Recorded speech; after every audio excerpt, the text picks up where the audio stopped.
Φίλες και φίλοι, καλησπέρα. Είναι το 17ο, αν δεν κάνω λάθος, live, η ζωντανή μας εκπομπή, η ζωντανή μας επικοινωνία. Κάτι που ξεκινήσαμε, αν θυμάμαι καλά, τον Οκτώβριο ή Νοέμβριο του προηγούμενου χρόνου. Είναι βέβαια ένα ιδιαίτερο live. Δεν σας κρύβω ότι σήμερα είναι μια πάρα πολύ δύσκολη μέρα για μένα. Πολλοί από εσάς το γνωρίζετε. Είναι η μέρα που ανακοινώθηκαν τα ψηφοδέλτια της Νέας Δημοκρατίας. Και στη Β' Θεσσαλονίκης, στην οποία διεκδίκησα τη συμμετοχή μου, τελικώς δεν είμαι. Είναι όλα καλά ο ήχος? Επιβεβαίωσέ μου ότι είναι.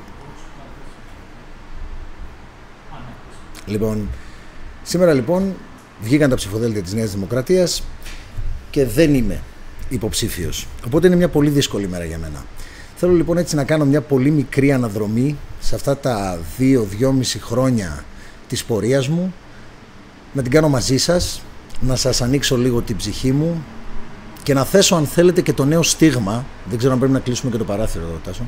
Και να θέσουμε, αν θέλετε, και το νέο στίγμα που απαιτείται σε αυτή την πορεία προς τις εκλογές στις 7 Ιουλίου. Πριν από περίπου λοιπόν 2,5 χρόνια, ήταν τέλη Δεκεμβρίου του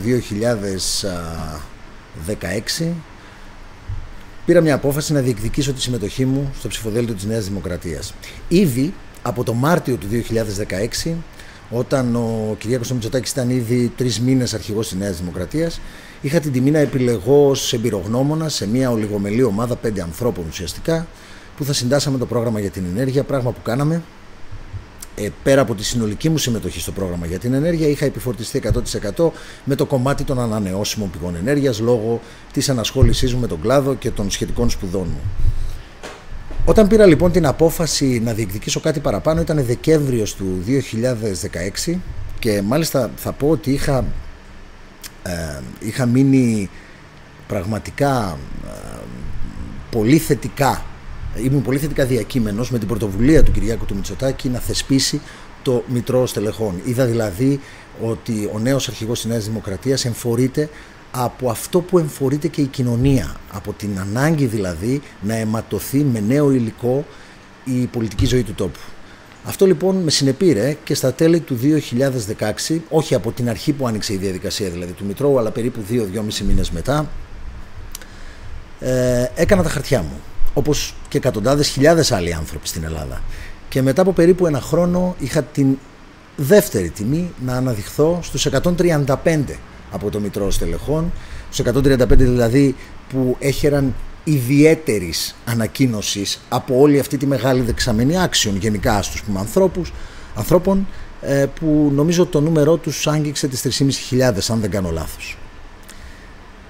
Σε όλη αυτή τη διάρκεια θα πω προφανέστατα ότι ξεκίνησα έναν προεκλογικό αγώνα πατώντας κάπου.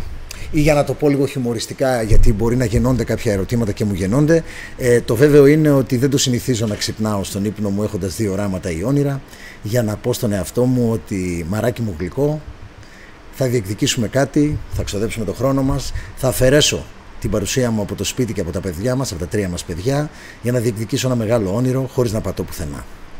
Πατώντας λοιπόν σε κάποια στέρεα βάση που μου δόθηκε, διεκδίκησα πρώτα απ' όλα και κυρίαρχα, και αυτό μένει σήμερα, την δική σας πίστη ότι κάποιος άνθρωπος στη Β' Θεσσαλονίκης αξίζει πρώτα να είναι στο ψηφοδέλτιο και μετά να εκλεγεί βουλευτής.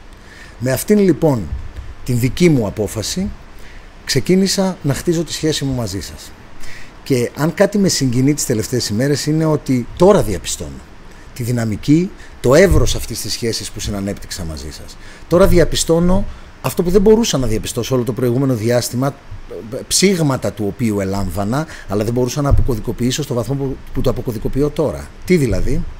Ότι είναι τρομακτικά παρήγορο ένας τελείως φρέσκος τρόπος επικοινωνίας, ένας τελείως φρέσκος τρόπος σχέσης, χτισήματος της σχέσης, έχει στην εποχή μας αντίκρισμα. Φεύγεις από την κλασική έννοια της χειραψίας, φεύγεις από την κλασική έννοια του χτυπήματος του ευγενικού στην πλάτη, αποκτάς ένα περιεχόμενο, μεγαλύνεις, μεγενθύνεις αυτό το περιεχόμενο, το επικοινωνείς δυναμικά, το βάζεις στο θυμικό ανθρώπων και το βλέπεις σαν να είναι ένα μικρό γλαστράκι να ανθίζει μπροστά σου. Αυτό λοιπόν εγώ θέλω να σας πω ότι το λαμβάνω. Και είναι η μεγαλύτερη νίκη. Είναι η μεγαλύτερη επιτυχία που θα μπορούσε κάθε άνθρωπος στην ηλικία τη δικιά μου, στα 44 χρόνια, να νιώθει ακόμα και τη στιγμή που δεν είναι εύκολη για αυτόν. Θέλω λοιπόν να σας πω ότι όλο αυτό που έχτισα μαζί σας είναι καταρχήν η μεγάλη μου νίκη. Είναι η παρακαταθήκη η οποία θα κοιμάμαι μαζί της και θα ξυπνώ μαζί της για να μπορώ να θέτω νέους στόχους στη ζωή μου, να μπορώ να θέτω νέα υψηλότερα σκαλοπάτια. Και όλο αυτό το διάστημα, αν είχα ένα γνώμονα βασικό, είναι ότι τα τρία μου παιδιά πρέπει να ζήσουν σε μια τελείως διαφορετική χώρα από αυτή που εγώ βίωσα και την ονομάζουμε όλοι μεταπολίτευση. Μια μεταπολίτευση που, όπως πάντα λέω, ανέβασε τρομακτικά το βιωτικό επίπεδο των Ελλήνων, το πήγε σε επίπεδα που δεν βίωσαν οι προγονείς μας, αλλά που ταυτόχρονα εγκαθίδρυσε, ενσωμάτωσε μέσα στο δημόσιο βίο παθογένειες οι οποίες μας οδήγησαν σήμερα να έχουμε 10ο χρόνο κρίσης. Αυτός ο καταστατικός χάρτης της δικής μου πολιτικής ύπαρξης και της δικής μου, αν θέλετε, πολιτικής κατανόησης έχει μια βασική σταθερά. Ότι οι κλασικές, αν θέλετε, οι κλασικοί διαχωρισμοί μεταξύ αριστεράς και δεξιάς, μεταξύ φιλελεύθερου και μη φιλελεύθερου, στο σημερινό κόσμο έχουν ελάχιστη σημασία. Ο σημερινός κόσμος τρέχει με τεράστιες ταχύτητες και η Ελλάδα μένει με ρητά και με αμπελοφιλοσοφίες άλλων δεκαετιών να ασθμένει σε αυτόν τον γρήγορα εξελισσόμενο κόσμο. Αυτό λοιπόν δεν νιώθω ότι αρμόζει στα δικά μου παιδιά και στον Κυριάκο τον Μητσοτάκη και στη Νέα Δημοκρατία από την αρχή είδα την ίδια ανησυχία. Είδα ουσιαστικά δηλαδή την ίδια εγρήγορση ότι αν είναι κάτι να σωθεί ως τελευταία ευκαιρία, γιατί πραγματικά είναι τελευταία ευκαιρία, θα σωθεί τώρα. Και σε αυτό συντάχθηκα εξ αρχής. Και όποιος περιμένει σήμερα αυτό που έκανα 2,5 χρόνια με τεράστια αξιοπρέπεια και με πολύ ηθική και με πολύ ήθος, να το ρίξω, να το ποδοπατήσω στη μικρότητα ενδεχομένως κατώτερων συναισθημάτων που είναι εύλογα τη στιγμή που δεν έχει δικαιωθεί ένας αγώνας, να ξέρετε ότι επένδυσε λάθος. Εγώ με την ίδια αξιοπρέπεια, την ίδια ηθική, τον ίδιο αυτοσεβασμό με τον οποίο μεγαλώνω και τα παιδιά μου, θα συνεχίσω προασπίζοντας πρώτα απ' όλα αυτό που εγώ θεωρώ λογικό. Και γι' αυτό, για να μην μένω μόνο στα λόγια ή σε μια ανακοίνωση που θα μπορούσα ήδη να έχω βγάλει, η οποία ναι μεν θα ήταν in scripto, θα ήταν δηλαδή αυτό που λέμε scripta manent, και αυτά μένουν. Και αυτό είναι μια καταγραφή που κάνουμε τώρα. Επέλεξα λοιπόν όχι απλά να μείνω στα πλαίσια μιας προφορικής ανακοίνωσης, αλλά με πράξεις να αποδείξω ότι είμαι εδώ, την ίδια λογική που υπηρετώ 2,5 χρόνια και πολύ περισσότερα στη ζωή μου, να την υπηρετήσω και σήμερα. Και τι κάνω λοιπόν σήμερα? Σήμερα θα σας παρουσιάσω όσο μπορώ οπτικοποιημένα μέσα από τη δική μας αυτή ζωντανή επικοινωνία, από αυτόν τον φοβερό διάβλο που εγώ ενσωμάτωσα, αν θέλετε, και στην πολιτική ζωή του τόπου λίγο ως πολύ. Να σας παρουσιάσω λοιπόν οπτικοποιημένο το πρόγραμμα της Νέας Δημοκρατίας λέγοντας το εξής: ότι ασχέτως κι αν κρατούμε όλοι μας μικρές ή μεγάλες επιφυλάξεις για τα άτομα που θα επιφορτιστούν από τον πρόεδρο της Νέας Δημοκρατίας, τον Κυριάκο Μητσοτάκη, την υλοποίηση αυτού του προγράμματος που θα σας δείξω σε λίγο, εγώ δεν έρω την εμπιστοσύνη μου στον πρόεδρο από τη μια, αλλά κυρίως στο πρόγραμμα στο οποίο τη σύνταξη συμμετείχα. Και ξέρετε, κάποια στιγμή εμείς οι εκλογείς πρέπει, εκτός από την συμμετοχή μας στην εκλογική διαδικασία, εκτός δηλαδή από τη φυσική μας παρουσία μέσα στο παραβάν και ενώπιον της κάλπης, να κάνουμε κάτι υπέρτερο. Να διαβάσουμε τον καταστατικό χάρτη, το κοινωνικό δηλαδή συμβόλαιο που μας προσφέρεται από την εκάστοτε ηγεσία, για να μπορούμε με αυτό να πορευτούμε από τη μια ως τροχιοδεικτικό βλήμα του πού πηγαίνουμε και από την άλλη ως οδηγό κρίσης για το αν υλοποιήθηκαν όλα αυτά που μας αφορούν. Γι' αυτό λοιπόν σήμερα σας καλώ να δούμε αυτό το πρόγραμμα μαζί, να καταλάβετε ότι είναι ένα πρόγραμμα που αξίζει να εμπιστευτείτε στην κάλπη της 7ης Ιουλίου. Θα είμαστε εδώ να το κρίνουμε, βεβαίως, αυτό είπαμε κάνει ο σωστός δημοκρατικός πολίτης, αυτό κάνει ο ενεργός πολίτης. Και να θυμάστε πάντα ότι το μείζον είναι το εξής: στη δημοκρατία, τη δημοκρατία μάλλον, την υπηρετούμε όλοι σωστά όταν συμμετέχουμε. Όπως και αν κρίνουμε τη συμμετοχή μας. Όταν απέχουμε από αυτή τη διαδικασία και κυρίως όταν απέχουμε από την υπερκείμενη όλων των διαδικασιών στη δημοκρατία, από τις εκλογές, τότε το μόνο βέβαιο είναι ότι πυροβολούμε τα πόδια μας, ότι κάνουμε ένα πολύ μεγάλο κακό στους ίδιους μας, στους εαυτούς και στα παιδιά μας. Πάμε λοιπόν να δούμε τι είναι αυτό το πρόγραμμα που σας καλώ να εμπιστευτείτε στις 7 Ιουλίου. Θα ξεκινήσω λέγοντας ότι ο μεγάλος ασθενής σε αυτή τη χώρα, φίλες και φίλοι, είναι το κράτος. Είναι ένα κράτος το οποίο δεν υπήρξε ουσιαστικά ποτέ συνοδοιπόρος του πολίτη. Υπήρξε σε πάρα πολλές περιπτώσεις, το μεγάλο εμπόδιο και του πολίτη και της επιχείρησης για να κάνει το αμέσως επόμενο βήμα. Για να φύγει δηλαδή από τη μετριότητα, στην οποία θα μου επιτρέψετε να σας πω ότι ως κράτος Και ως άνθρωποι έχουμε μια τάση να την παγιώνουμε και πολλές φορές λανθασμένα να την αναδεικνύουμε κιόλας, ενώ θα έπρεπε πραγματικά να επιδιώκουμε παντού την αριστεία. Το κράτος λοιπόν αυτό, όλοι συνομολογούμε ότι θέλει αλλαγές. Κατανοώ απόλυτα τους φίλους μου, τους δημόσιους υπαλλήλους, τους ανθρώπους δηλαδή που δουλεύουν για αυτό το κράτος, ότι φοβούνται πολλές φορές τις αλλαγές. Και είναι απόλυτα δικαιολογημένο, γιατί ακριβώς ζουν σε ένα κράτος το οποίο το έχουν συνδυάσει όλα τους τα χρόνια με τον κομματισμό. Ο κομματισμός κάνει κακό στο κράτος. Και αν δεν φύγει το κόμμα από το κράτος, το όποιο κόμμα εξουσίας από το κράτος, σαφέστατα ο εκάστοτε δημόσιος υπάλληλος θα νιώθει ότι δεν μπορεί να εμπιστευτεί την πολιτική ηγεσία, ότι οι αλλαγές που φέρνει για αυτό το κράτος είναι αλλαγές οι οποίες θα κάνουν καλό στον ίδιο, αλλά τελικά και στον πολίτη. Δυστυχώς λοιπόν οι αλλαγές που έγιναν στο κράτος τις προηγούμενες δεκαετίες πάντοτε έκαναν καλό σε λίγους και έκαναν μεγαλύτερο κακό στους πολλούς. Πάμε λοιπόν να δούμε λίγο ποιο είναι το κράτος για το οποίο μιλάμε. Η κυβέρνηση λοιπόν του ΣΥΡΙΖΑ έκτισε ένα νέο κομματικό κράτος. Θα σας πω βέβαια κάτι γι' αυτό, αναβιώνοντας όλες τις παθογένειες που μας οδήγησαν στην κρίση. Εδώ υπάρχει δηλαδή και η παραδοχή ότι αυτό προϋπήρχε. Κοιτάξτε όμως να δείτε. 91 γενικοί γραμματείς συμπεριλαμβανομένων και των αναπληρωτών, άρα μια αύξηση 47% σε σύγκριση με το 2014, χρονιά που θεωρητικά και πρακτικά βγαίναμε από την κρίση. 2.500 μετακλητοί υπάλληλοι. 34% αύξηση σε σχέση με το 2014.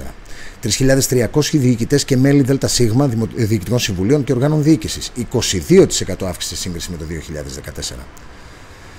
103.000 μόνο παρένθεση συμβασιούχοι συμπεριλαμβανομένων και των νομικών προσώπων ιδιωτικού δικαίου. 32% παρακαλώ αύξηση σε σχέση με το 2014. Και τι σημαίνει όλο αυτό? 2 δισεκατομμύρια αύξηση της μισθολογικής δαπάνης. Στην τετραετία ΣΥΡΙΖΑ ΑΝΕΛ. Αυτό λοιπόν μας δείχνει ότι το κράτος, το οποίο ο ίδιος ο κύριος Τσίπρας έλεγε ότι θα καταργήσει όλες τις θέσεις των μετακλητών, ότι θα αποσύρει τις θέσεις των πολλών γενικών γραμματέων, θα μειώσει στο ελάχιστο απαιτούμενο, όχι μόνο δεν το έκανε, αλλά είδατε ότι ο κομματισμός ανέβηκε κατά τα ποσοστά που σας έδειξα στα προηγούμενα γραφήματα, ανέβηκε τα προηγούμενα χρόνια στην Ελλάδα. Ξέρετε, τα νούμερα είναι αμήλικτα. Δεν μπορεί κανείς να τα αντικρούσει εύκολα. Είναι η μαθηματική επιστήμη η οποία είναι εδώ για να μας θυμίζει και τι πάει καλά, αλλά και τι πάει άσχημα. Συνεπώς λοιπόν η κυβέρνηση της Νέας Δημοκρατίας, η επόμενη κυβέρνηση δηλαδή που έρχεται στις 7 Ιούλη, καλείται να αναμορφώσει ένα κράτος χωρίς να δημιουργεί το φοβικό αίσθημα, χωρίς να δημιουργεί δηλαδή αισθήματα φόβου σε αυτούς τους ανθρώπους που υπηρετούν κάθε μέρα το κράτος και που πραγματικά βάλλονται, αν θέλουμε να είμαστε δίκαιοι, μέσα στους αρκετούς μέτριους, παντού υπάρχουν μέτροι και στον ιδιωτικό τομέα υπάρχουν μέτροι, αλλά υπάρχουν πάρα πολλοί άριστοι υπάλληλοι του δημοσίου. Το υπάρχον όμως κράτος και ο τρόπος που λειτουργεί, φίλες και φίλοι, δεν οδηγεί στην ανάδειξη του άξιου έναντι του ανάξιου υπαλλήλου. Αυτό από μόνο του είναι μια αδικία, η οποία αν δεν διορθωθεί μέσα στην επόμενη περίοδο, μέσα στη διακυβέρνηση της Νέας Δημοκρατίας, δεν μπορεί να διορθωθεί το κράτος. Διότι το ανθρώπινο δυναμικό του κράτους είναι αυτό που προσωποποιεί την γενική και αόριστη έννοια κράτους. Αυτό λοιπόν που απαιτείται τις επόμενες ημέρες είναι να έχουμε ένα σύγχρονο κράτος που κατανοεί πρώτα απ' όλα ότι η εποχή αλλάζει. Ότι πρέπει όλα ή τουλάχιστον τα περισσότερα πράγματα που αποτελούν συναλλαγή φυσική σήμερα του πολίτη με το κράτος να διέπεται από ένα ηλεκτρονικό τρόπο συνεννόησης και ηλεκτρονικό τρόπο εξυπηρέτησης. Θα πρέπει να ανέβει ο βαθμός συνεννόησης ιδιωτικού τομέα και κράτους, έτσι ώστε πολλά από τα πράγματα που σήμερα γίνονται πολύ άσχημα ή πολύ καθυστερημένα ή με πολύ μεγάλο κόστος από το δημόσιο να μπορούν να γίνουν σε συνεργασία με τον ιδιωτικό τομέα. Και κάπου εδώ πρέπει να πω το εξής, ξέρετε, έτσι. Εδώ δεν μιλάμε για δύο στρατόπεδα αλληλοσυγκρουόμενα, το δημόσιο και το ιδιωτικό. Αυτό από μόνο το αποτελεί μια παθογενή προσέγγιση στην πραγματικότητα. Εδώ μιλάμε για την Ελλάδα. Η Ελλάδα αποτελείται από δύο πυλώνες οικονομικής δραστηριότητας όπως και κάθε κράτος. Από τον κρατικό, τον δημόσιο, και από την άλλη πλευρά τον ιδιωτικό.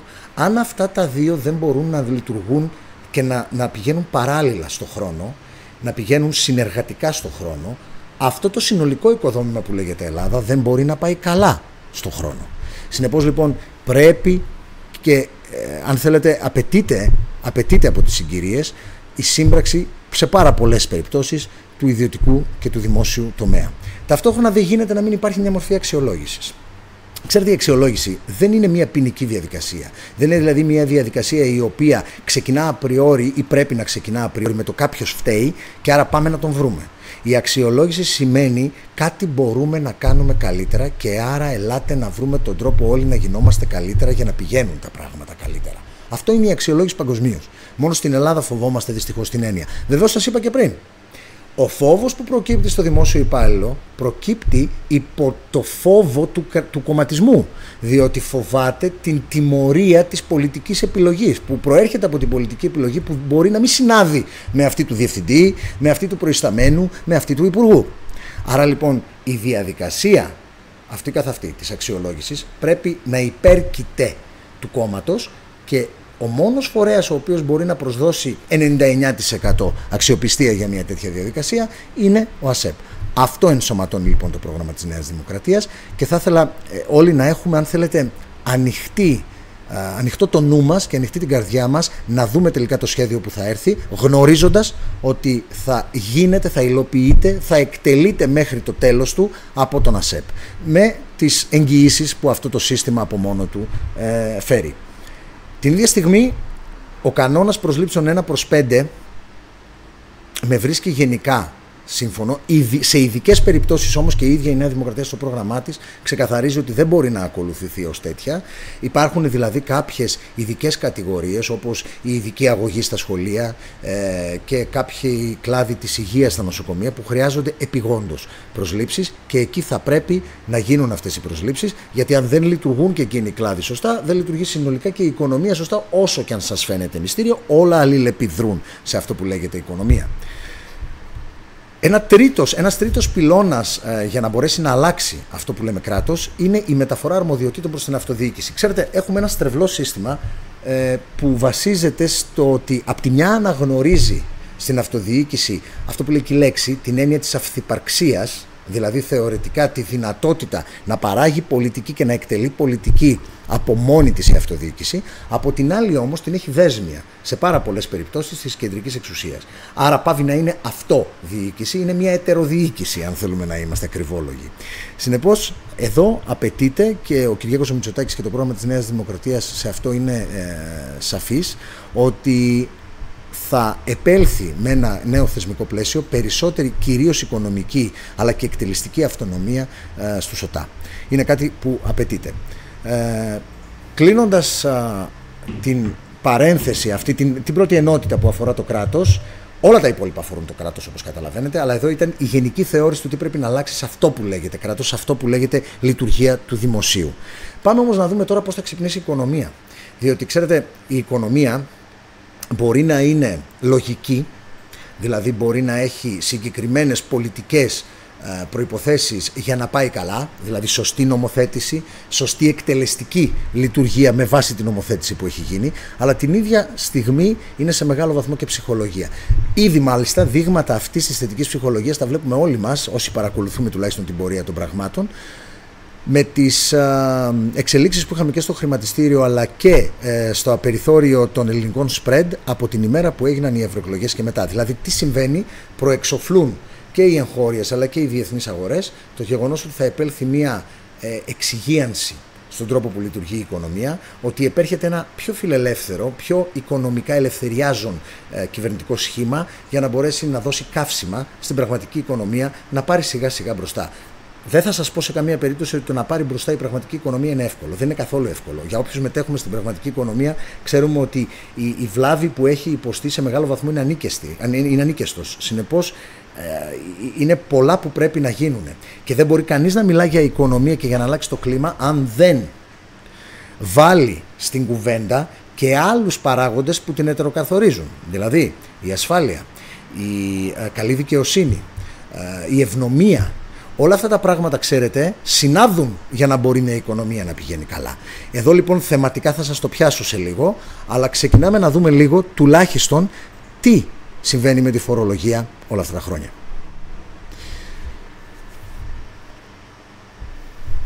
Όπως βλέπετε, 203 μέρες μόνο δουλεύετε, αγαπητοί μου Έλληνες, για να πληρώσουμε την εφορία και τα ασφαλιστικά ταμεία. Είστε ιδιαίτερα τυχεροί γιατί έχετε 153 μέρες τις οποίες μπορείτε να περάσετε καλά. Έχετε και παράπονα. 226 δισεκατομμύρια ευρώ έχει φτάσει το λεξιπρόθεσμο ιδιωτικό χρέος στην Ελλάδα. Προσέξτε, αντιστοιχεί στο 122% του ΑΕΠ με όρους 2018. 4,3 εκατομμύρια πολίτες έχουν χρέη προς την εφορία που φτάνουν τα 103 δισεκατομμύρια ευρώ. 2,2 εκατομμύρια πολίτες, εμείς δηλαδή, έχουμε χρέη προς την εφορία έως 500 ευρώ. Ταυτόχρονα, 1,4 εκατομμύρια από εμάς έχουν χρέη προς τα ασφαλιστικά ταμεία που ξεπερνούν τα 34 δισεκατομμύρια ευρώ. Όλη αυτή η εικόνα με τα νούμερα, πήδηξε κι άλλο ένα. 1,15 εκατομμύρια άνθρωποι φορολογούμενοι έχουν υποστεί κατάσχεση στους λογαριασμούς τους. Ήταν το ακατάσχετο, θυμάστε, και ήταν ότι δεν θα υπήρχε καμία ουσιαστικά πρόσβαση στον ακατάσχετο λογαριασμό. Έπεσαν και τα όρια του ακατάσχετου λογαριασμού, σας θυμίζω, και βεβαίως κανένα σπίτι στα χέρια τραπεζίτη. Όλα τα σπίτια είναι εν δυνάμει στα χέρια των τραπεζιτών από εδώ και στο εξής. Για να είμαστε δικοί. Η εικόνα που σας παρουσίασα πριν δεν αφορά μόνο την τελευταία τετραετία. Θα ήμασταν άδικοι εντελώς να λέμε ότι όλο αυτό το πράγμα δημιουργήθηκε και δομήθηκε τα 4 τελευταία χρόνια. Προσέξτε όμως, όπως άδικοι θα ήμασταν να πούμε αυτό, θα ήμασταν άδικοι και να λέγαμε ότι το 2014 η εικόνα ήταν ίδια. Η εικόνα ήταν λοιπόν καλύτερη και σαφώς έδειχνε ότι καλυτερεύει. Από το 2014 και μετά όλο αυτό το πράγμα κλιμακώθηκε και έφτασε στα νούμερα που σας έδειξε πριν το γράφημα. Συνεπώς συνδέεται η κακή οικονομική πολιτική του ΣΥΡΙΖΑ, η οποία δεν έδωσε καθόλου βάρος στην ιδιωτική οικονομία, η οποία είναι η κινητήρια δύναμη συνολικά της οικονομίας, είναι η κινητήρια δύναμη και για τη λειτουργία δηλαδή και του δημόσιου τομέα. Μη δίνοντας λοιπόν βάρος εκεί, ουσιαστικά δημιουργήσε νέα καθίζηση σε όλα αυτά τα οικονομικά δεδομένα που σας έδειξα. Η Νέα Δημοκρατία λοιπόν, δεν θέλω κατευθείαν να μπω και να σας πω ότι θα μειώσει τη φορολογία τόσο και τόσο, θα τα πω σε λίγο, γιατί δεν είναι πιστικό το να ακουστεί αυτή τη στιγμή ότι η Νέα Δημοκρατία με το που θα έρθει θα μειώσει τον εισαγωγικό συντελεστή για μέχρι 10.000 εισοδήματα από το 22% στο 9% στα φυσικά πρόσωπα. Ότι θα μειώσει το φορολογικό συντελεστή στα νομικά πρόσωπα στο 22% από το 29% 28% πλέον που βρίσκεται σήμερα. Τα μερίσματα από το 15% στο 5%. Θα καταργήσει το τέλος επιτιδεύματος μέχρι κάποια εισοδήματα. Κοιτάξτε. Όλα αυτά είναι οι εξαγγελίες και φαντάζουν στα αυτιά πολλών συμπολιτών μας, γιατί 2,5 χρόνια που κυκλοφορώ, σε 5.500 διαφορετικούς ανθρώπους που έχω συναντήσει σε 23 διαφορετικές μου εκδηλώσεις, τα έχω πει. Αλλά έχω εξηγήσει και το πώς κάτι τέτοιο είναι υλοποιήσιμο. Η Νέα Δημοκρατία λοιπόν φτάνει και λέει ότι θα τα κάνει όλα αυτά βάζοντας κάποιες συγκεκριμένες λογικές προϋποθέσεις, οι οποίες όμως είναι επιτεύξιμες. Επιτρέψτε μου λίγο να σας τις εξηγήσω. Θα λειτουργήσουμε λίγο αντίστροφα. Για να μπορέσουν να μειωθούν οι φορολογικοί συντελεστές, βασική προϋπόθεση είναι να μειωθεί η συμπεφωνημένη με τους θεσμούς δική μας υποχρέωση για υψηλά πλεονάσματα που αγγίζουν το 3,5% του ΑΕΠ. Εδώ λοιπόν χρειάζεται να σου δώσει κανείς δημοσιονομικό χώρο με βάση το δεδομένο ότι δεν ανεβαίνει το ΑΕΠ ή ανεβαίνει με τους ρυθμούς τους σημερινούς. Πρέπει να σου δώσει κανείς δημοσιονομικό χώρο για να μπορέσεις να κατεβάσεις αυτή τη φορολογία. Αν πάμε σήμερα στους θεσμούς, αν πάει η επόμενη κυβέρνηση του Κυριάκου Μητσοτάκη στους θεσμούς και ζητήσει αυτή τη χάρη, γιατί για χάρη θα πρόκειται, είναι οι πιστωτές μας και έχουν συμφωνήσει μαζί μας και έχουμε συνομολογήσει μαζί τους ένα συγκεκριμένο χάρτη και μια συγκεκριμένη όδευση για να ξεπληρώσουμε τα χρέη μας. Πάρα πολύ ωραία. Αν πάμε λοιπόν και το ζητήσουμε έτσι ξερά, είναι προφανές ότι θα πάρουμε ένα όχι. Προϋπόθεση λοιπόν είναι εμπροστοβαρός η κυβέρνηση του Κυριάκου Μητσοτάκη και της Νέας Δημοκρατίας να αποδείξει ότι έχει την πολιτική δύναμη και την αποφασιστικότητα να τελειώσει μεταρρυθμίσεις εκεί που η κυβέρνηση ΣΥΡΙΖΑ και ΑΝΕΛ δεν κατάφερε, είτε λόγω ιδεολειψιών είτε λόγω αιμονής προς έναν παροχημένο κρατισμό. Ξέρετε, είναι το δώσε μου για να σου δώσω, απλοϊκά σας το λέω, αλλά αυτή τη στιγμή αυτό είναι η Νέα Δημοκρατία, η επόμενη ελληνική κυβέρνηση. Ας βγάλουμε τη Νέα Δημοκρατία από το πλάνο, γιατί θα είναι η επόμενη ελληνική κυβέρνηση πρώτα ο Θεός. Η επόμενη ελληνική κυβέρνηση καλείται να αυξήσει το δίκτυο οικονομικής αξιοπιστίας της χώρας προς τους πιστωτές για να μπορέσει να κερδίσει το επιχείρημα και να σμιλεύσει το επιχείρημα του δημοσιονομικού χώρου από την μείωση των μεγάλων πλεονασμάτων. Ο Τσίπρας μας παγίδευσε σε πάρα πολύ ψηλά πλεονέσματα. Άρα λοιπόν οι μεγάλες μεταρρυθμίσεις, οι οποίες απαιτούνται και στα εργασιακά, απαιτούνται και στην υλοποίηση των εμβληματικών μεγάλων επενδύσεων. Δηλαδή, χαρακτηριστικά σας λέω, το ελληνικό λιμνάζει εδώ και 4,5 χρόνια. Τι σημαίνει αυτό? Σημαίνει ότι 30.000 άμεσες θέσεις εργασίας που θα δημιουργούνταν. Άρα, που θα αύξαναν και το ΑΕΠ.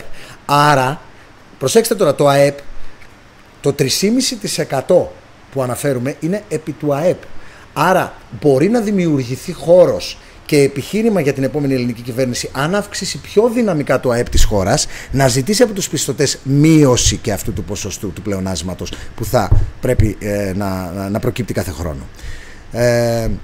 Πώς λοιπόν θα προχωρήσει η Νέα Δημοκρατία αφού κατορθώσει να κερδίσει αυτό το δημοσιονομικό χώρο. Σας είπα ήδη ότι θα μειώσει τη φορολόγηση των φυσικών προσώπων στο 9% σαν εισαγωγικό συντελεστή, στο 22% τον εταιρικό, θα μειώσει τον έμφυα. Θα το δούμε βέβαια αργότερα λίγο, έχω και ένα γράφημα για τα ακίνητα και μάλιστα λέω να το βάλω τώρα, γιατί και οι δουλειές σχετίζονται με αυτό. Όλο αυτό που ονομάζουμε οικονομία σχετίζεται με το ΑΕΠ. Τι σημαίνει ΑΕΠ?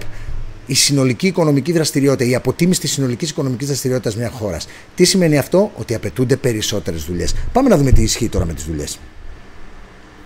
Η Ελλάδα λοιπόν είναι η πρώτη στην ανεργία μεταξύ όλων των χωρών του ΟΣΑ, 18,9%, και πρώτη σε ποσοστό μακροχρόνια ανέργων με 17%. Σήμερα εργάζεται μόλις το 35% του γενικού πληθυσμού και το 55% του ενεργού πληθυσμού, αυτού δηλαδή που μπορεί να δουλέψει. 43,6% η ανεργία των νέων για το 2017, ελάχιστες μεταβολές μάλλον, δεν υπάρχουν μειώσεις για το 2018 και έτσι όπως πάει το 2019 είναι ακόμα χειρότερο. Πάνω από τις μισές όμως νέες θέσεις εργασίας που προέκυψαν και προκύπτουν είναι, ξέρετε, δουλειές λίγων ωρών. Συνεπώς δεν είναι πλήρης εργασία. Ένας στους 4 αποσχολούμενους αμείβεται με τον κατώτατο μισθό και 500.000 Έλληνες εγκατέλειψαν τη χώρα μας. Είναι το λεγόμενο brain drain. Εδώ βεβαίως πρέπει να πούμε ότι πάλι αυτά τα νούμερα που σας αναφέρω και που συνεχίζω να σας αναφέρω δεν επικαλούμε ότι προέκυψαν μόνο την τελευταία τετραετία, γιατί σας είπα ότι θα ήμασταν άδικοι με τον εαυτό μας. Και δεν αξίζει τον κόπο να είμαστε άδικοι με τον εαυτό μας. Μόνο η αλήθεια μας οδηγεί στα σωστά λιμάνια. Συνεπώς λοιπόν αυτό ειδικά που αφορά το brain drain και τις 500.000 ανθρώπους που έφυγαν, είναι δεδομένο ότι αρκετοί εξ αυτών είχαν φύγει και την περίοδο μέχρι το 2014, έφυγαν δηλαδή εν γέννη μέσα στην κρίση. Αλλά εκεί που τελείωνε η κρίση το 2014 και θα μπορούσαν να δημιουργηθούν τα κίνητρα επανόδου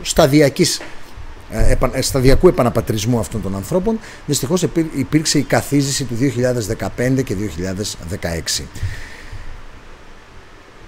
Εδώ λοιπόν στις δουλειές που σας το έδειξα το βίντεο πριν, χρειάζεται η επόμενη κυβέρνηση να μην είναι καθόλου φιδωλή στα κίνητρα. Τα φορολογικά κίνητρα που σας ανέφερα πριν είναι το ένα σκέλος, το άλλο είναι και τα εισφοροδοτικά κίνητρα, και εδώ μιλάμε για μία μείωση 25% των εισφορών, η οποία είναι αναγκαία να δοθεί μετά τον νόμο Κατρούγκαλου, που ουσιαστικά είναι μία άμεση φορολόγηση, επιπλέον φορολόγηση. Οι δουλειές όμως για να δημιουργηθούν χρειάζονται επενδύσεις. Και όπως σας είπα στην αρχή, οι επενδύσεις, φίλες και φίλοι, δεν έρχονται με ευχολόγια. Οι επενδύσεις έρχονται όταν μία χώρα αναδύει συνολικά τον αέρα της σοβαρότητας, της αξιοπιστίας, της ευνομίας, της ασφάλειας, της σταθερότητας του φορολογικού πλαισίου, της σταθερότητας της δικαιοσύνης και των θεσμών συνολικά που υπηρετούν την ελευθερία των ανθρώπων και των επιχειρήσεων. Σε όλο λοιπόν το πλέγμα αυτό υπάρχουν στοιχεία του προγράμματος της Νέας Δημοκρατίας, όπως η επιτάχυνση της δικαιοσύνης, ειδικά αυτή που αφορά επενδύσεις και ειδικά αυτή που αφορά οικονομικής δραστηριότητας θέματα, η ηλεκτρονική δικαιοσύνη σε μεγάλο βαθμό, η υιοθέτηση νέων μοντέλων εξοδικαστικής επίλυσης διαφορών, για να μπορεί μια επιχείρηση να νιώθει ότι αν έρθει και μπει στον γραφειοκρατικό κικαιώνα της χώρας θα μπορέσει πολύ γρήγορα να βγει από αυτόν και να συνεχίσει με την επένδυσή της ή να απεμπλακεί, γιατί και η απεμπλοκή πολλές φορές είναι κριτήριο, οι όροι δηλαδή απεμπλοκής για έναν επιχειρηματία είναι κριτήριο για να μην επιλέξει μια χώρα να πάει να επενδύσει. Στην οικονομία, μια και μιλάμε συνολικά για αυτή, υπάγεται και η αγορά ακινήτων, η οποία για πάρα πολλές δεκαετίες, λανθασμένα ίσως, όχι σωστά, το μοντέλο δεν επικαλούμε ότι ήταν απόλυτα σωστό, ήταν μια ατμομηχανή της οικονομίας. Πάμε να δούμε λίγο τι έχει συμβεί όμως με τα ακίνητα. Βλέπουμε λοιπόν εδώ ότι ο δείκτης ικανοποίησης, 130.000 νοικοκυριά βρίσκονται σε καθεστώς να κινδυνεύει η κατοικία τους. Ηλικίες πάνω από 50 ετών, 1 στα 2 ακίνητα. 23 δικαιολογητικά απαιτούνται για τη μεταβίβαση ενός ακινήτου. Αυτά τι μας δείχνουν? Μας δείχνουν λοιπόν ότι γενικά είναι στρεβλωμένη η αγορά ακινήτου με πάρα πολλές δυσκολίες. Έχουμε ένα γυρασμένο δυναμικό σπιτιών και προσέξτε, στο εξωτερικό είναι ακόμα πιο γυρασμένα τα ακίνητα. Αλλά η πολιτεία φροντίζει να παρέχει όλων των ειδών τα ακίνητα, έτσι ώστε αυτά να ανανεώνονται και να αντέχουν στον χρόνο, όχι μόνο δομικά, αλλά και ενεργειακά και αισθητικά. Συνεπώς, η Νέα Δημοκρατία έχει ένα πλάνο, ξέρετε, για τα ακίνητα, έτσι ώστε να μπορέσει να πάρει μπροστά η αγορά ακινήτων. Θα μου επιτρέψετε λίγο να αναφέρω 2-3 στοιχεία. Καταρχήν, επειδή είναι πολύ μεγάλο στοίχημα και η κλιματική αλλαγή και κυρίως η ενεργειακή θωράκιση των σπιτιών, η ενεργειακή δηλαδή εξοικονόμηση όπως τη λέμε, να καταναλώνουν τα σπίτια μας λιγότερη ενέργεια και θερμικά και σαν ηλεκτρισμό. Η Νέα Δημοκρατία λοιπόν έχει δεσμευτεί ότι θα υπάρξει μια έκπτωση 40 έως 50% στις εργασίες που αφορούν την ενεργειακή και την αισθητική αναβάθμιση των κτηρίων. Αυτό ξέρετε θα δώσει και ένα impetus, ένα κίνητρο στην αγορά της οικοδομής, η οποία είναι σε πραγματική καθίστηση από το 2009 και μετά. Επίσης έχει δεσμευτεί για την αναστολή του ΦΠΑ στην αγορά κατοικίας και για την οικοδομική δραστηριότητα συνολικά για 3 χρόνια, έτσι ώστε όπως σας είπα να πάρει μπροστά η αγορά. Έχει δεσμευτεί να αναστείλει το φόρο υπεραξίας, το φόρο δηλαδή επί του κέρδους που προκύπτει από τις αγοραπολισίες ακινήτων, για 3 χρόνια, και μετά το μοντέλο αυτό που θα αφορά το φόρο της υπεραξίας έχει δεσμευτεί ο Κυριάκος Μητσοτάκης ότι θα επανεξεταστεί από την αρχή, από μηδενική βάση, για να μπορέσει να προκύψει κάτι πιο δίκαιο. Ένα τεράστιο θέμα είναι και τα 130.000, το είδατε στο γράφημα πριν, νοικοκυριά, τα οποία βρίσκονται στο φάσμα της απόλυτης ανασφάλειας όσον αφορά την πρώτη κατοικία τους. Το κανένα σπίτι, όπως σας είπα στην αρχή, στα χέρια τραπεζίτη, τα τελευταία 4 χρόνια και κυρίως τα τελευταία 2-3 έχει φύγει από την ρητορική του ΣΥΡΙΖΑ. Είναι ο ΣΥΡΙΖΑ η πρώτη κυβέρνηση που πραγματικά άφησε απροστάτευτη την πρώτη κατοικία. Ποτέ μέχρι το 2014 δεν είχε μείνει απροστάτευτη η πρώτη κατοικία. Ένα βαρύδιο στα ακίνητα είναι η διαδικασία της μεταβίβασης ακινήτων. Εκεί απαιτούνται 23 δικαιολογητικά και η δέσμευση της Νέας Δημοκρατίας είναι η μείωση κατά το 1/3 από την αρχή. Δηλαδή περίπου 7 με 8 δικαιολογητικά θα φύγουν ως απαιτούμενα, ως προαπαιτούμενα για να μπορεί να μεταβιβάσει κανείς ένα ακίνητο. Σε ένα κομμάτι που εγώ έγραψα το πρόγραμμα, στο κομμάτι της ενέργειας, σχετίζεται μία από τις πολιτικές που έχουμε αποφασίσει με την ελάφρυνση του κόστους διαβίωσης του ελληνικού νοικοκυριού. Προσέξτε με λίγο.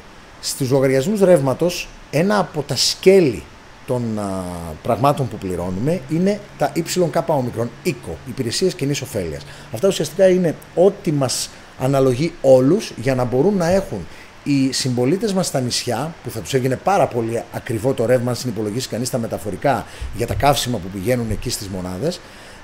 Είναι λοιπόν ότι μας αναλογεί για να μπορούν να έχουν ίδια τιμή ρεύματος και οι συμπολίτες μας στα νησιά και να μην είναι χωρίς ηλεκτρισμό. Αυτές οι υπηρεσίες κοινής ωφέλειας για να φύγουν από το προσκήνιο χρειάζεται μια θαραλέα πολιτική σύνδεσης του νησιωτικού μας χώρου, όλου δηλαδή του νησιωτικού μας συμπλέγματος, σταδιακά με το υπηρετικό ηλεκτρικό μας σύστημα. Αυτό θα σημάνει αμέσως τη σταδιακή, περίπου σε 4 χρόνια, κατάργηση των υπηρεσιών κοινής ωφέλειας. Άρα το κόστος ηλεκτρισμού για το μέσο καταναλωτή και για τον νοικοκυριό θα πέσει κατά το σκέλος των υπηρεσιών κοινής ωφέλειας, που δεν είναι μικρό. Μια άλλη μικρή επιβάρυνση ή μεγάλη, γιατί όλα ξέρετε αξιολογούνται με βάση το κόστος όφελος. Πληρώνουμε μια ΕΡΤ η οποία έχει αποδειχθεί με βάση τα νούμερα ότι δεν προσδίδει κανένα όφελος στον Έλληνα πολίτη, αλλά δυστυχώς επιβαρύνει με κόστος. Αυτό λοιπόν είναι στις δεσμεύσεις της Νέας Δημοκρατίας, ότι θα πάει στο μισό, και σίγουρα θα δούμε ότι με ένα νέο καθεστώς λειτουργίας της ΕΡΤ μπορεί να προκύψει και περισσότερος χώρος για περαιτέρω μείωση. Ας φύγουμε λοιπόν τώρα λίγο από την έννοια της οικονομίας και ας πάμε λίγο σε κάποιες πάλι οικονομική. Τώρα που θα σας μιλήσω για τον τουρισμό, έχω κάνει ένα βίντεο εδώ και 1 χρόνο με τους 5 άξονες της Νέας Δημοκρατίας για τον τουρισμό. Επιτρέψτε μου να σας το δείξω και επανέρχομαι.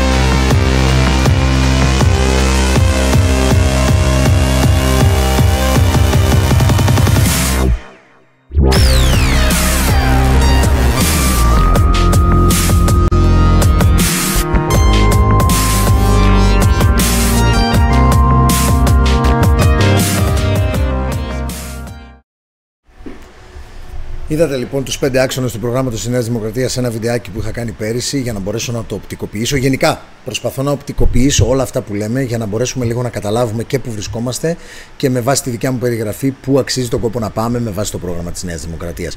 Αν θέλω να κρατήσω κάτι από αυτό το βιντεάκι που είδατε για τον τουρισμό και που δεν αφορά μόνο τις δράσεις του τουρισμού, είναι το ειδικό χωροταξικό. Γενικά το χωροταξικό στην Ελλάδα είναι ένα μείζον ζήτημα, σχετίζεται με το περιβάλλον, θα το δούμε και εκεί στην ενότητα που έχω ετοιμάσει. Το χωροταξικό είναι ο λόγος που πάρα πολλές επενδυτικές πρωτοβουλίες δεν υλοποιούνται στην Ελλάδα. Θα σας πω δε ότι ειδικά για τον τουρισμό σε μια νησιωτική χώρα που έχει σχεδόν 3.000 νησιά και νησίδες, είναι τραγικό να μην έχει μαρίνες. Δηλαδή ο αριθμός μαρίνων σε σχέση με τα νησιά μας και σε σχέση με τον θαλάσσιο χώρο μας είναι τραγικά μικρός. Περιττό φυσικά να σας πω ότι η Τουρκία έχει περισσότερες, που δεν έχει τον δικό μας θαλάσσιο χώρο, δεν έχει τα δικά μας νησιά, άλλο αν τα υποφθαλμιά. Και επίσης είναι ανούσιο να σας πω ότι η Κύπρος σε αυτές που έχει κάνει ντρέπεσαι να πατήσεις και λυπάσαι όταν πατάς, γιατί βλέπεις πόσο πίσω έχουμε μείνει σαν χώρα.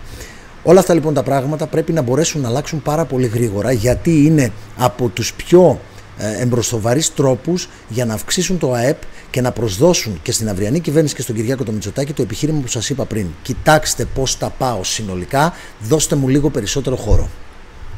Άρα να δημιουργήσει δηλαδή την αίσθηση της εμπιστοσύνης ότι το καράβι πλέον έχει μπει σε ήρεμα νερά, για να μπορέσει να δοθεί κι άλλος χώρος για να πάρει η χώρα γρήγορα πάνω και να πιάνει ρυθμούς ανάπτυξης που θα υπερβαίνουν το 4%. Ξέρετε, καμιά φορά όταν μιλάμε για 4%, δεν σας λέω ότι και καλά θα το πιάσει η χώρα, αλλά αν δούμε τα παραδείγματα άλλων χωρών που πέρασαν τέτοιες κρίσεις και τόσο μακροχρόνιες κρίσεις, θα δείτε ότι η λογική του συμπιεσμένου ελαττηρίου πολλές φορές λειτουργεί και για 2 με 3 χρονιές παρατηρούνται φαινόμενα υπεραπόδοσης, που σημαίνει ότι το ΑΕΠ μπορεί να φύγει με ρυθμούς πολύ καλύτερους αν τα πρώτα δείγματα γραφής της κυβέρνησης θα είναι πάρα πολύ θετικά. Δεν είναι όμως όλα μόνο ρόδινα. Η επόμενη κυβέρνηση προφανώς δεν είναι ρόδινος ο τομέας της οικονομίας, αλλά έχει τη δυνατότητα να δώσει ρόδινα σήματα, όπως σας εξήγησα πριν από λίγο, και προς τα μέσα και προς τα έξω, προς τους πιστωτές. Υπάρχουν όμως και κάποια άλλα ζητήματα που απαιτούν άλλες πολιτικές. Το μεταναστευτικό και το προσφυγικό έχει γίνει ένα τεράστιο πρόβλημα, δεν είναι απλά ζήτημα για τη χώρα, ειδικά με την πολιτική μετά το 2015, την πολιτική των ανοιχτών θυρών, την πολιτική του βαφτισμένου ανθρωπισμού. Δεν είναι ανθρωπισμός αυτό που γίνεται στη Μόρια, αυτό είναι το ακριβώς αντίθετο του ανθρωπισμού, είναι η προσβολή προς την ανθρώπινη ύπαρξη. Δυστυχώς λοιπόν η πολιτική από το 2015 έχει καταστήσει το ζήτημα σε μείζον πρόβλημα. Η Νέα Δημοκρατία λοιπόν έχει δεσμευτεί να αντιμετωπίσει το μεταναστευτικό και το προσφυγικό. Θα σας δείξω ένα βίντεο που επίσης ετοίμασα το 2018 για τους βασικούς τρόπους με τους οποίους η Νέα Δημοκρατία προσεγγίζει την επίλυση ή την αντιμετώπιση, πρέπει να σας πω, αυτού του ζητήματος.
Να σας πω ότι τις ερωτήσεις ή τα σχόλια που μου είπε ο Τάσος εδώ ότι έχετε κάνει θα τις πιάσω στο τέλος. Όλα θα απαντηθούν, να είστε βέβαιοι γι' αυτό. Λοιπόν, μιλήσαμε και για το μεταναστευτικό και το προσφυγικό. Εδώ θέλω να πω το εξής. Συγγνώμη, και για την ασφάλεια. Εδώ θέλω να σας πω το εξής, ότι Θα δούμε σε λίγο τα δεδομένα για την ασφάλεια. Καλύτερα να τα δούμε πρώτα και μετά να σας μιλήσω σωρευτικά για την αντιμετώπιση αυτών των δύο ζητημάτων που σχετίζονται ειδικά όσον αφορά τη φύλαξη των χερσαίων και θαλασσίων συνόρων μας. Προσέξτε λοιπόν να δείτε. 75.707 ληστείες και κλοπές το 2017. Αύξηση από το 2014, 10,2%. Εδώ ξέρετε είναι η κατάργηση της ομάδας Δέλτα και η αποδυνάμωση της ομάδας Δίας που ευθύνονται. 200 ληστείες σπιτιών και καταστημάτων κάθε ημέρα στην Ελλάδα το 2017. 34.026 κλοπές τροχοφόρων το 2017, αυξημένες παρακαλώ κατά 36,2 σε σχέση με τους Σαμαροβενιζέλους. 93 κλοπές αυτοκινήτων και μηχανών κάθε ημέρα στην Ελλάδα το 2017. Ούτε 100. Ούτε 100. Και τι μας λέει η κυβέρνηση? Αν μπουν ληστές σπίτι σας, κάντε ότι κοιμάστε. Διότι και αυτό το ακούσαμε. Κάντε ότι κοιμάστε. Κάτω-κάτω υπάρχει ένα γράφημα που λέει ότι 3 στα 10 παιδιά υφίστανται bullying στα γυμνάσια. Ξέρετε, και αυτό είναι μείζον θέμα ασφάλειας, γιατί είναι τραγικό για ένα παιδί να μεγαλώνει σε μια κοινωνία που από πολύ μικρό βιώνει την έννοια της ανασφάλειας. Και η ασφάλεια είναι απόλυτα συνδεδεμένη με την ίδια τη λειτουργία της δημοκρατίας και η ασφάλεια είναι απόλυτα συνδεδεμένη με την ίδια, αν θέλετε, την ύπαρξη της ελευθερίας για το άτομο. Και αν θέλουμε να λεγόμαστε φιλελεύθεροι, δεν μπορούμε παρά να προστατεύουμε το δικαίωμα της ασφάλειας. Συνδέοντας λοιπόν το προηγούμενο βίντεο για το προσφυγικό και αυτά τα δεδομένα που σας έδειξα μόλις τώρα για την ασφάλεια, πρέπει να σας πω ότι η Νέα Δημοκρατία έχει δεσμευτεί και πιστεύω ότι αυτός ο πυλώνας της ασφάλειας, περισσότερο ίσως και από την οικονομία, είναι ένα κέριο στοίχημα του Κυριάκου Μητσοτάκη και της Νέας Δημοκρατίας του πρώτου τριμήνου. Επειδή στην οικονομία τα αποτελέσματα, φίλες και φίλοι, τα αποτελέσματα των πολιτικών σου τα νιώθει στην τσέπη ο πολίτης σε 6 μήνες, σε 8 μήνες και σε 1 χρόνο σε πολλές περιπτώσεις από τη στιγμή της θέσπισης των πολιτικών σου, θα είναι πολύ δύσκολο για την ελληνική κοινωνία να βιώνει την αλλαγή. Θα τη βιώνει, όπως σας είπα, μετά από κάποιο διάστημα. Είναι δυστυχώς η οικονομία και το μεταχρονολογημένο ουσιαστικά αποτέλεσμα που επιφέρει στον πολίτη. Η ασφάλεια όμως είναι κάτι που θα δώσει στον Κυριάκο Μητσοτάκη και στη Νέα Δημοκρατία τη δυνατότητα πολύ γρήγορα να πείσει το ελληνικό σπίτι ότι εδώ κάτι αλλάζει. Και όπως σας είπα και την αρχή, αυτή η ασφάλεια, η αίσθηση της ευνομίας και της ασφάλειας δηλαδή, φέρνει και επενδύσεις. Οι δεσμεύσεις λοιπόν της Νέας Δημοκρατίας στον τομέα της ασφάλειας έχουν να κάνουν με την κατάργηση του νόμου Παρασκευόπουλου, ο οποίος μην ξεχνάμε ότι άφησε πάνω από 2.000 βαρύς ποινικούς ελεύθερους και συνεχίζει να αφήνει ελεύθερους. Μην ξεχνάτε ότι τώρα αφήνει ελεύθερα και στελέχη των πυρήνων της φωτιάς. Είμαστε η μόνη χώρα που δεν έχουμε φυλακές τύπου Γ υψής της ασφαλείας που θα κατέληγε κάποιος τρομοκράτης όπως αυτός των πυρήνων της φωτιάς. Δέσμευση της Νέας Δημοκρατίας να ξαναενεργοποιήσει, να δημιουργήσει σύγχρονες φυλακές τύπου Γ για τέτοιου είδους εγκληματίες. Αλλά τους αφήνει και ελεύθερους. Φτάνουμε δηλαδή στο άκρον άωτον της αντίθεσης. Είναι λοιπόν στις δεσμεύσεις η κατάργηση του νόμου Παρασκευόπουλου, είναι στις δεσμεύσεις η επανενεργοποίηση της ομάδας Δέλτα, η ενδυνάμωση της ομάδας Δίας. Αυτές οι ομάδες δεν είναι έτσι απλοί τίτλοι, είναι η αστυνόμευση της γειτονιάς και η ταχεία επέμβαση. Είναι πάρα πολύ σημαντικό να μπορέσουμε να καταλάβουμε ότι χρειάζεται αυτός που έχει την τάση να εγκληματίσει τον φόβο ότι είναι πάρα πολύ πιθανό τη στιγμή εκείνη να συλληφθεί ή πάρα πολύ γρήγορα να αντιμετωπιστεί αποτελεσματικά από τις δυνάμεις της τάξης. Την ίδια στιγμή είναι η κατάργηση του νόμου του ασύλου του Πανεπιστημίου, η κατάργηση τέλος πάντων κάθε διάταξης που είτε σκιωδώς είτε πραγματικά επιτρέπει αυτή την καταστρατήγηση της έννοιας του ασύλου, γιατί όλοι γνωρίζουμε ότι αυτή τη στιγμή το Πανεπιστήμιο δυστυχώς αντί να λειτουργεί σαν πνεύμονας παιδείας, σαν καρδιά δημιουργίας, λειτουργεί δυστυχώς σαν άνδρο παραβατικότητας. Ταυτόχρονα πρέπει να αντιμετωπιστεί το φαινόμενο των εξαρχείων, το οποίο δεν είναι απλά ότι έχει δημιουργήσει, έχει μετασχηματίσει, έχει μετατρέψει μια γειτονιά στο κέντρο της ελληνικής πρωτεύουσας, όπου κάθε μέρα κινούνται εκατοντάδες, δεκάδες χιλιάδες τουρίστες, το έχει μετατρέψει σε άβατο. Είναι και το μήνυμα που στέλνει ότι αυτό το κράτος δεν μπορεί να είναι κράτος δικαίου σε κάθε του τετραγωνικό χιλιοστό. Αυτό δεν νοείται σε μια σύγχρονη ευρωπαϊκή πολιτεία, που αν θέλετε προσυπογράφει τις αρχές που όλες οι ευρωπαϊκές χώρες προσυπογράφουν. Είναι στοίχημα λοιπόν για τη Νέα Δημοκρατία και για τον Κυριάκο Μητσοτάκη πολύ γρήγορα να αντιμετωπίσει τα ζητήματα ασφαλείας. Δεν επιτρέπεται επίσης εν έτη 2019 μια ομάδα 100, 20, 50 κουκουλοφόρων που αυτοαποκαλούνται ιδεολόγοι, όπως ο Ρουβίκονας, να μπορεί να χειρίζεται σαν μπεγλέρι τα ελληνικά σώματα ασφαλείας, μη κινδυνεύοντας, νιώθοντας την ασιγουριά ότι όχι μόνο δεν θα συλληφθούν, αλλά ένα ταξί θα τους πάει και στο σπίτι τους αν μπουκάρουν στη Βουλή. Αυτά ζήσαμε, φίλες και φίλοι. Αυτά πρέπει να αντιμετωπιστούν και θα αντιμετωπιστούν σύμφωνα με το πρόγραμμα της Νέας Δημοκρατίας και τις προθέσεις του Κυριάκου Μητσοτάκη. Λοιπόν, νομίζω ότι δεν έμεινε κάτι άλλο για την έννοια της ασφάλειας με την έννοια της δημόσιας τάξης, αλλά επιτρέψτε μου μία αναφορά στην ευρύτερη ασφάλεια.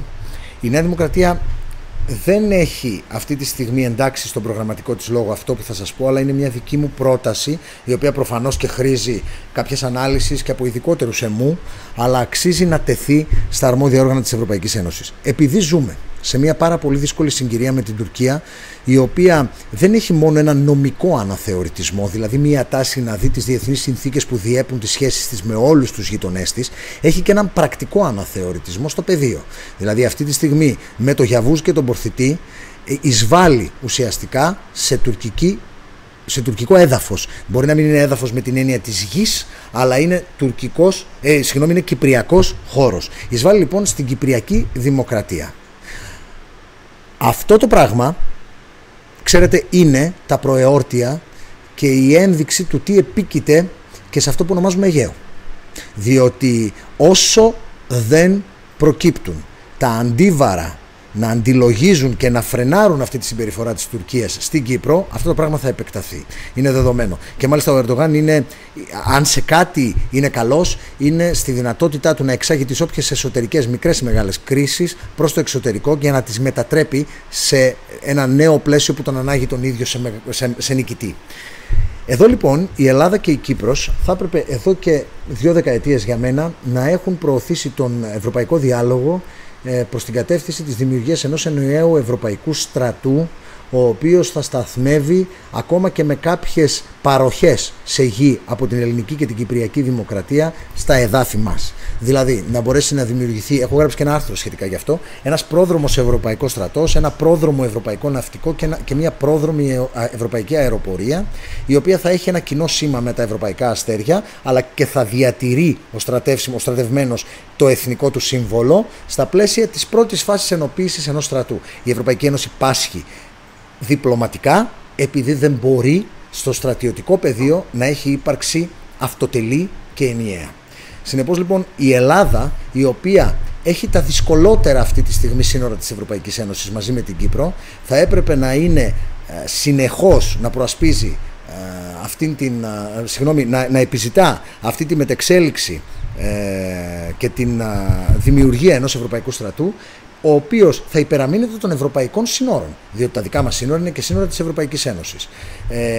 Άρα λοιπόν θεωρώ ότι ακόμα και αν δεν είναι στον προγραμματικό λόγο της Νέας Δημοκρατίας, η επόμενη κυβέρνηση θα πρέπει να εντάξει στο διπλωματικό της λόγο προς τους εταίρους μας στην Ευρωπαϊκή Ένωση αυτήν την διάθεση για να μπορέσει να οριμάσει και να προκύψει ο πρόδρομος Ευρωπαϊκός Στρατός. Ας περάσουμε τώρα σε πράγματα που αφορούν την καθημερινότητά μας, όπως είναι η εργασία και η οικογένεια. Ας δούμε λίγο 2-3 πραγματάκια. Μισό λεπτάκι, γιατί εδώ έχουμε μία μικρή έλλειψη, θα σας το φροντίσω αμέσως.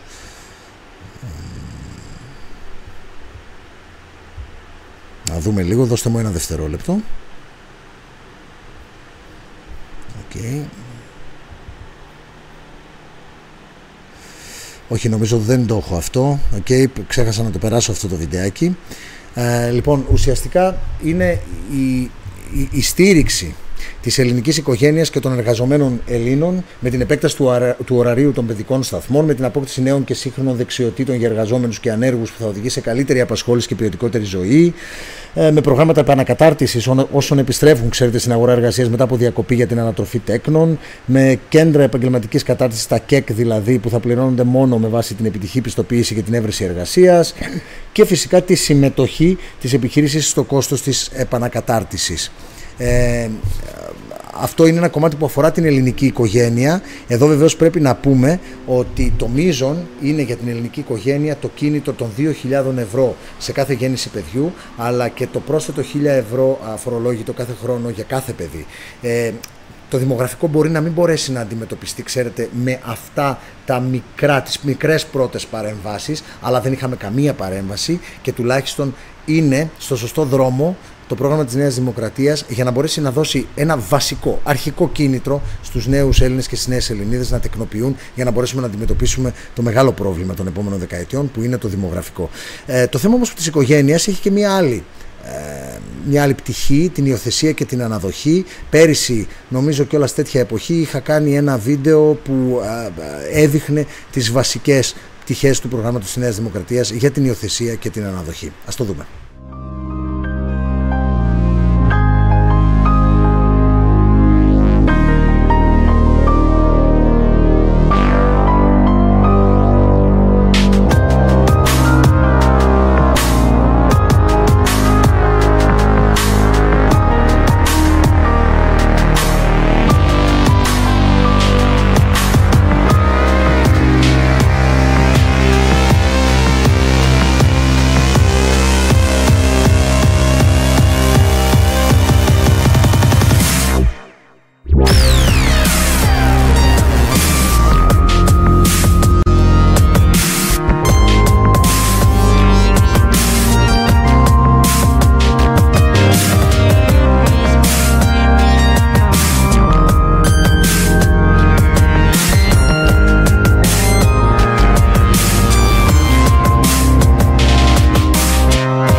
Λοιπόν, νομίζω δεν χρειάζεται να πω κάτι περισσότερο στο συγκεκριμένο βίντεο. Ήταν αρκετά επεξηγηματικός ο τρόπος με τον οποίο το παρουσίασε. Θέλω να περάσουμε όμως σε κάτι άλλο που αποτελεί δέσμευση της επόμενης διακυβέρνησης. Είναι η παροχή ψήφου, η παροχή του δικαιώματος ψήφου στους Έλληνες του εξωτερικού. Ξέρετε, κάναμε και μια ολόκληρη εκπομπή για το brain drain. Και γιατί το αναφέρω εδώ το brain drain? Γιατί δεν είναι δυνατόν να θέλεις να δημιουργήσεις τις συνθήκες συμμετοχής αυτών των ανθρώπων που ζουν στο εξωτερικό, και αυτών που φεύγουν να πάνε στο εξωτερικό, όταν σε αυτούς που παραδοσιακά ζουν στο εξωτερικό και θέλουν να μετέχουν με το λόγο τους στη διαμόρφωση της πολιτικής ζωής του τόπου, δεν δίνεις το δικαίωμα ψήφου.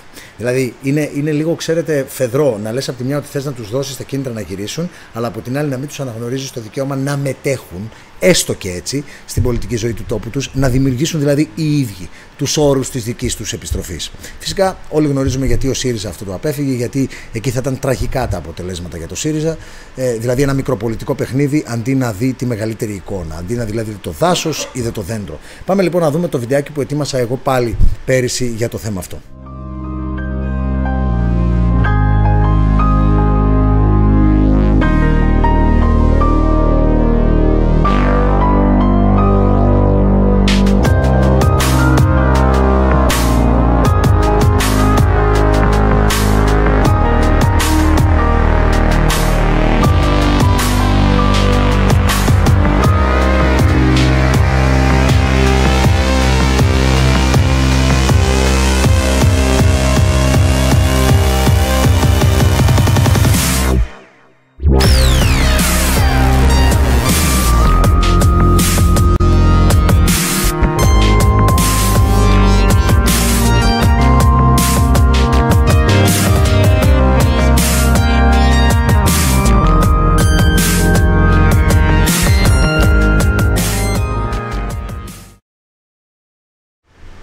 Και τώρα περνάμε στην παιδεία. Ο μεγάλος ασθενής. Ξέρετε, όλα όσα βιώνουμε τις τελευταίες δεκαετίες στη χώρα μας μπορεί να έχουν τη μορφή της οικονομικής κρίσης, μπορεί να έχουν μορφή της κοινωνικής κρίσης, μπορεί να έχουν της θεσμικής κρίσης. Τελικά όμως είναι μια κρίση παιδείας πίσω από όλα. Είναι μια κρίση πίσω από την αδυναμία μας να αναπτύξουμε συνθήκες αντίδρασης σε οποιαδήποτε αναξιοκρατική ανάδειξη ανθρώπων. Είναι η δική μας αδυναμία να αναδεικνύουμε τους ικανούς, είναι η δική μας αδυναμία να αναδεικνύουμε το ευαγωνίζεστε, και πίσω από όλα αυτά, ξέρετε, βρίσκεται η η θεμελιώδης αδυναμία της παιδείας να σταθεί στο ύψος της. Έχουμε μια ελληματική παιδεία. Και έτσι όπως εξελίσσεται ο κόσμος, έχουμε και μια παροχημένη παιδεία, η οποία αδυνατεί να δημιουργήσει πολίτες του σύγχρονου κόσμου. Ξέρετε, σε πάρα πολύ λίγα χρόνια, και το είπαμε στην εκπομπή που κάναμε, στη ζωντανή εκπομπή που κάναμε μαζί και συνομιλήσαμε για την παιδεία, σε πάρα πολύ λίγα χρόνια από τώρα θα έχει αλλάξει πλήρως ο χάρτης των επαγγελμάτων με τα οποία εμείς μεγαλώσαμε και τα οποία αποτέλεσαν και τα όνειρά μας τα επαγγελματικά. Τα ζωγράφισαν τα όνειρά μας τα επαγγελματικά. Τα παιδιά μας θα εργάζονται σε έναν κόσμο που θα έχει ενδεχομένως λιγότερη φυσική επαφή με το συναλλασσόμενο, θα έχει πολύ περισσότερη ηλεκτρονική επαφή, θα απαιτούνται δεξιότητες οι οποίες σήμερα φαντάζουν ή δεν φαντάζουν μακρινές ή δεν φαντάζουν καθόλου στο ορατό πεδίο, και σε όλο αυτό τον μεταβαλλόμενο, τον μετεξελισσόμενο κόσμο, η ελληνική παιδεία ζει ακόμα στη μάχη του αμπέχωνο, στη μάχη της καταστροφής και της κατάληψης, στη μάχη του πόσο αριστερός ή πόσο νεοφιλελεύθερος είναι κάποιος, σε διαχωρισμούς και τύχη άλλων δεκαετιών. Ξέρετε, όσο αυτό το πράγμα συνεχίζει να υπάρχει μέσα στον χώρο της παιδείας, δεν μπορούμε να μιλάμε για κανένα μέλλον της Ελλάδας. Δεν μπορούμε. Είναι μαθηματικά βέβαιο ότι θα είναι μονίμως υποθηκευμένο και θα λειτουργεί μονίμως εις βάρος των μελλοντικών γενεών. Άρα η παρέμβαση στην παιδεία δεν απαιτεί μόνο τη διαμόρφωση ενός πολύ ωραίου χάρτη υλοποίησης των πανελλαδικών εξετάσεων, δεν αφορά μόνο, αν θέλετε, αυτή καθ' αυτή τη διασύνδεση της παιδείας με τον επαγγελματικό κόσμο, αφορά κυρίως στη διαμόρφωση του πολίτη. Η ελληνική παιδεία, αν πάσχει κάπου θεμελιωδώς, πάσχει στην αδυναμία της να συνδέσει στη χώρα που έζησε ο Πλάτωνας, τον Πλάτωνα με τον Ρουσό, με τους ανθρώπους δηλαδή που επανεφίβραν τον αρχαίο πολιτισμό και τον εισήγαγαν στη σύγχρονη δυτική σκέψη, η οποία αποτελεί το θεμέλιο λίθο της σύγχρονης ευρωπαϊκής δημοκρατίας όπως τη γνωρίζουμε. Αν λοιπόν σε αυτή τη χώρα θέλουμε να μιλάμε για θεσμική θωράκιση, για μέλλον, για δημοκρατία, καταρχήν πρέπει να μιλάμε για παιδεία. Αν θέλουμε να μιλάμε για οικονομική μετεξέλιξη, για παρακολούθηση των εξελίξεων σε παγκόσμιο επίπεδο, για παρακολούθηση των οικονομικών εξελίξεων, πρέπει να μιλάμε για παιδεία. Η Νέα Δημοκρατία κατανοεί ότι μέσα σε 4 χρόνια δεν μπορεί να κάνει το πολιτικό θαύμα στον χώρο της παιδείας, αλλά κατανοεί τι πρέπει να κάνει για να βάλει τους λίθους, να βάλει τα πρώτα θεμέλια για να μπορέσει να επέλθει αυτή η αλλαγή που τόσο χρειάζεται ο τόπος. Έτσι λοιπόν έχει μιλήσει για την ανάγκη της δημιουργίας συνθηκών να ανοίγουν πιο εύκολα ιδιωτικά πανεπιστήμια. Και τώρα εν μέρη μπορούν να ανοίξουν κάποια τμήματα λόγω του ευρωπαϊκού κεκτημένου, δηλαδή του ευρωπαϊκού νομικού κεκτημένου που προκύπτει από τα ευρωπαϊκά δικαστήρια. Αλλά χρειάζεται και η δημιουργία ενός νέου θεσμικού πλαισίου, βασισμένου δηλαδή στην αλλαγή του συντάγματος, και δυστυχώς εδώ έδειξε ο ΣΥΡΙΖΑ την ατολμία του, έδειξε την ιδεολειψία του και δεν άφησε η επόμενη Βουλή να μπορέσει να αλλάξει το συγκεκριμένο άρθρο για να μπορούν πολύ πιο εύκολα να δημιουργούνται εξ αρχής και εκ του μηδενός πολύ μεγάλα εκπαιδευτικά ανώτατα ιδρύματα στη χώρα μας. Αυτά θα μπορούσαν να μετεξελίξουν την παιδεία, γιατί θα δημιουργούσαν συνθήκες ανταγωνιστικότητας με τα δημόσια πανεπιστήμια. Ξέρετε, εδώ υπάρχει ένα καθεστώς μονοπωλίου, οπότε δεν υπάρχει και το άγχος της εναλλακτικής. Η εναλλακτική είναι μόνο στο εξωτερικό. Η εναλλακτική πρέπει να δημιουργηθεί λοιπόν και στο εσωτερικό. Θα έχουμε και το πρόσθετο όφελος ότι δεν θα φεύγει τόσο πολύ συνάλλαγμα, δεν θα φεύγουν τόσο πολλοί πόροι κάθε χρόνο από την ελληνική οικονομία προς το εξωτερικό για να φοιτήσουν τα Ελληνόπουλα στην Αγγλία, στη Γερμανία ή όπου αλλού. Την ίδια στιγμή η Νέα Δημοκρατία στο πρόγραμμά της περιγράφει έναν πολύ πιο εύσχυμο και σωστό τρόπο διασύνδεσης του επαγγέλματος με την παιδεία, της επαγγελματικής δηλαδή κατάρτισης. Έχει δεσμευτεί ο Κυριάκος Μητσοτάκης ότι θα διατηρήσει τουλάχιστον για 2 χρόνια το σύστημα εισαγωγής στη τριτοβάθμια εκπαίδευση, ακριβώς για να μην αλλάζουν μονίμως τα πράγματα και δημιουργούν όλο αυτό το θόρυβο στην ελληνική οικογένεια λίγους μήνες ή λίγες μέρες ακόμη πολλές φορές πριν το παιδί τους δώσει τις εξετάσεις. Και επίσης, πολύ σωστό, το βλέπω τώρα στις σημειώσεις μου, υπάρχει και ένα εσωτερικό πρόγραμμα κινητικότητας στο πρόγραμμα, το οποίο είναι πάρα πολύ ωραίο. Είναι στα πρότυπα του συστήματος Εράσμους, για να μπορέσουν οι φοιτητές να παρακολουθούν μαθήματα και σε άλλα τμήματα, σε άλλες περιοχές της Ελλάδας, αυξάνοντας και τις εμπειρίες τους, αλλά και τις δεξιότητες που λαμβάνουν. Στην προσχολική δε ηλικία είναι η δέσμευση η βασική ότι κανένα παιδί δεν θα μένει εκτός παιδικού σταθμού. Δυστυχώς από το 2014 και μετά και αυτό έγινε κομμάτι της σύγχρονης πραγματικότητας. Ένας άλλος μεγάλος ασθενής όμως είναι και η υγεία. Και ξέρετε, αυτός ο μεγάλος ασθενής πονά δομικά, γιατί δεν έχει ουσιαστικά τη δυνατότητα να δώσει στον πολίτη την ασφάλεια ότι θα επιζήσει ακόμα και ενός μικρού περιστατικού. Αυτό κι αν είναι η απόλυτη ανασφάλεια. Πάμε λοιπόν λίγο να δούμε τι ισχύει στην παιδεία, να δούμε μερικά νούμερα για να καταλάβουμε για τι πράγμα μιλάμε. Έχουμε λοιπόν και λέμε. Είναι φυσικά μεταξύ των χωρών με τις υψηλότερες ιδιωτικές δαπάνες υγείας, άρα δεν έχουμε ένα δημόσιο σύστημα υγείας, όπως δεν έχουμε και ένα δημόσιο σύστημα παιδείας. Αν η ελληνική οικογένεια πληρώνει για αυτά, δεν μπορεί να το ονομάσει δημόσια. 43,8%. Τι είναι αυτό? Είναι το ποσοστό καπνιστών που έχει η Ελλάδα.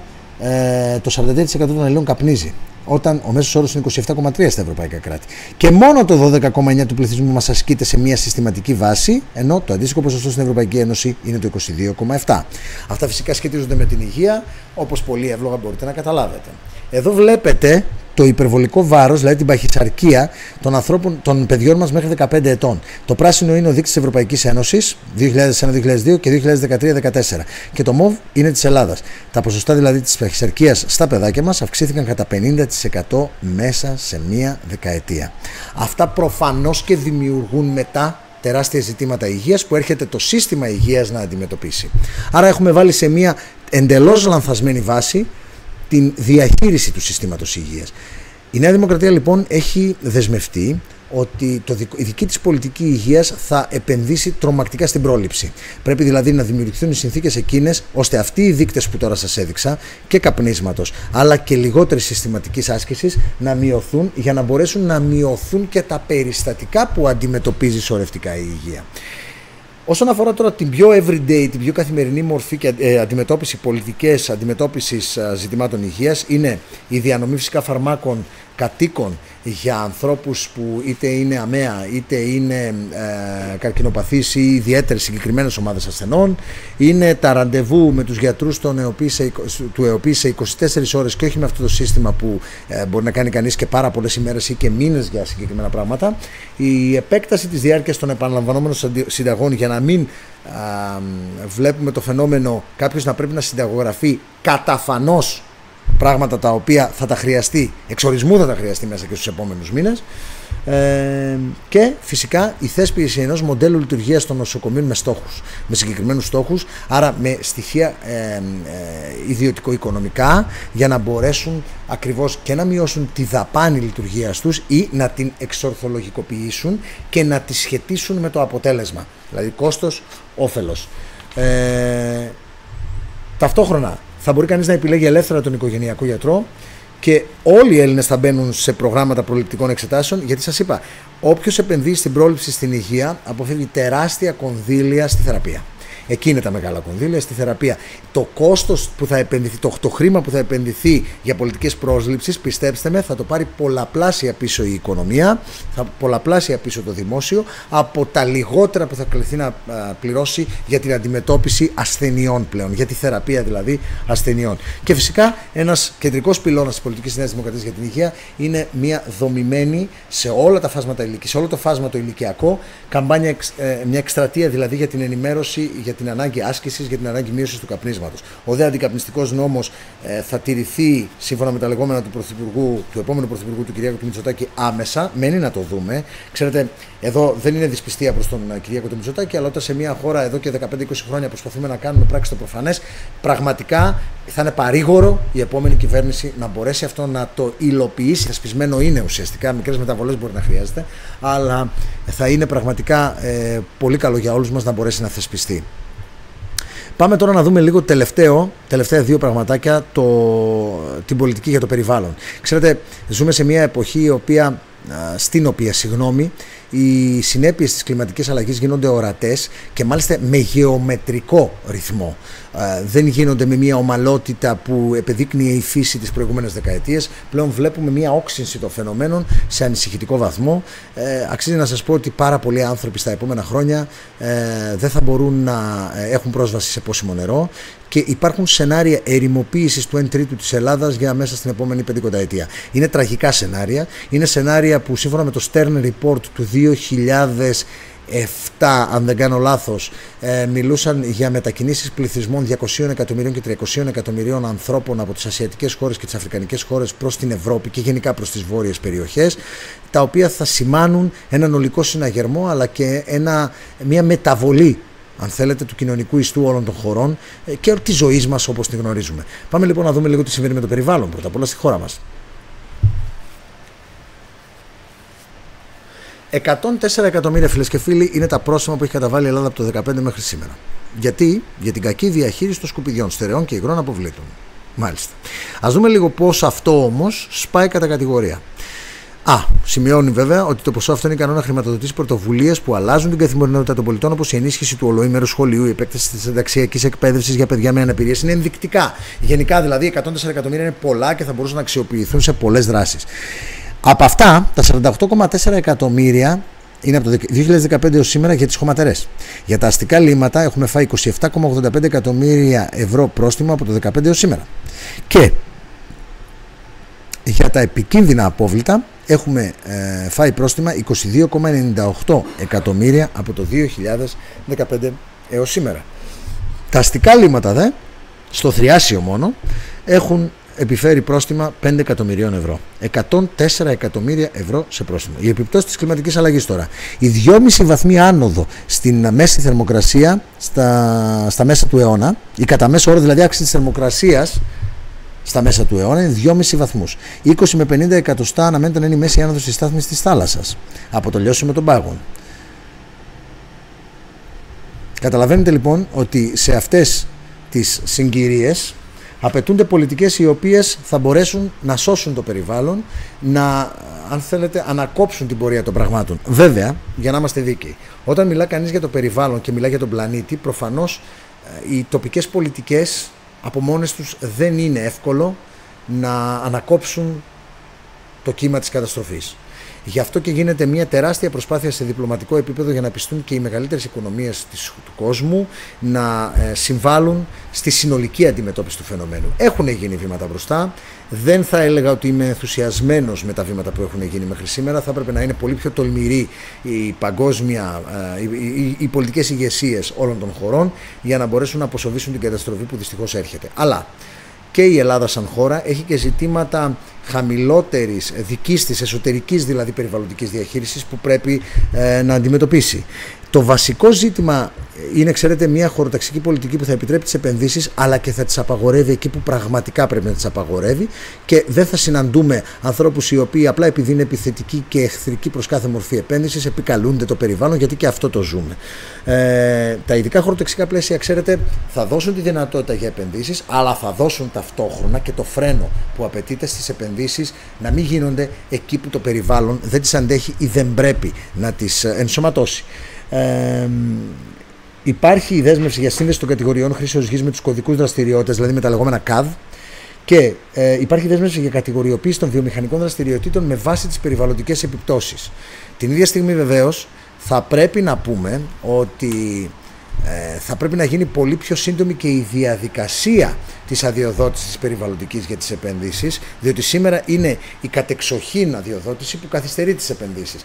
Γενικά δηλαδή το ειδικό χωροταξικό θα μπορέσει να λύσει τα μάγια τόσο για την προστασία του περιβάλλοντος όσο και για την προώθηση των επενδύσεων που απαιτούν περιβαλλοντική αδειοδότηση σήμερα. Η Νέα Δημοκρατία επίσης έχει δεσμευτεί για τη συνολική αναμόρφωση των υπηρεσιών της πολιτικής προστασίας, που είδαμε ότι δυστυχώς με πάρα πολύ κακό τρόπο για τη χώρα μας, με το Μάτι, με τη Μάνδρα και με άλλες φυσικές καταστροφές που είχαμε και ανθρώπινες απώλειες συμπολιτών μας, δεν λειτουργεί σωστά.